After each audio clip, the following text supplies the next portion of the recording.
Friends, আপনি যদি আপনার ফেসবুক প্রোফাইল লক করতে চাইছেন, প্রাইভেট করে রাখতে চাইছেন বা সিকিউর রাখতে চাইছেন, তাহলে ভিডিওটি প্রথম থেকে শেষ পর্যন্ত দেখুন।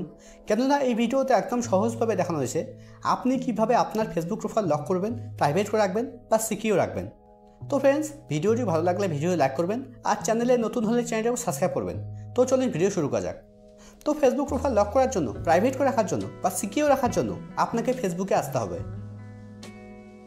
ফেসবুকে আসার পর একদম উপরে ডান দিকে দেখুন একটা 3 লাইন আছে, আপনাকে 3 লাইনে ক্লিক করতে হবে। আপনার এখানে প্রোফাইল লোগো থাকতে পারে, যদি আপনার এখানে প্রোফাইল লোগো থাকে তাহলে আপনি প্রোফাইল লোগোতে ক্লিক করবেন। এবার এখানে একদম উপরের দিকে দেখুন, এখানে আমার ফেসবুক অ্যাকাউন্টের নাম শো করছে। দেখুন আমি নামের উপরে ক্লিক করছি, মানে প্রোফাইলে আসছি। ফ্রেন্ডস দেখুন, আমার কিন্তু ফেসবুক প্রোফাইল লক করা নেই। আমি আমার ফেসবুক প্রোফাইল লক করে এখানে এসে আপনাদের দেখিয়ে দেবো। তো এখানে স্ক্রল ডাউন করে নিচে আসতে হবে। নিচের দিকে দেখুন একটা অপশন আছে setting and privacy.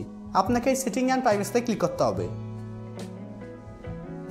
Setting and প্রাইভেসিতে click করার পর সেটিং অ্যান্ড প্রাইভেসির নিচে দেখুন একটা অপশন আছে সেটিং।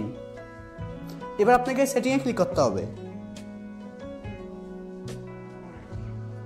ফ্রেন্ডস, এখানে একটা কথা তো মন দিয়ে শুনুন, যদি আপনার ফেসবুক অ্যাকাউন্টে প্রফেশন মোড অন করা থাকে তাহলে কিন্তু লক অপশন শো করবে না। মানে ফেসবুকে প্রফেশন মোড অন করা থাকলে আপনি আপনার ফেসবুক প্রোফাইল লক করতে পারবেন না। সেক্ষেত্রে আপনাকে প্রথমে প্রফেশন মোড অফ করতে হবে, তারপরে কিন্তু লক অপশন শো করবে। মানে ফেসবুকে প্রফেশন মোড অফ করার পরেই আপনি আপনার ফেসবুক প্রোফাইল লক করতে পারবেন। তো এখানে স্ক্রল ডাউন করে নিচে আসতে হবে। এখানে আপনাকে খুঁজতে হবে অডিয়েন্স অ্যান্ড ভিজিবিলিটি। নিচের দিকে দেখুন লেখা আছে অডিয়েন্স অ্যান্ড ভিজিবিলিটি। এর আন্ডারে দেখুন একটা অপশন আছে প্রোফাইল লকিং। এবার আপনাকে প্রোফাইল লকিংয়ের উপরে ক্লিক করতে হবে।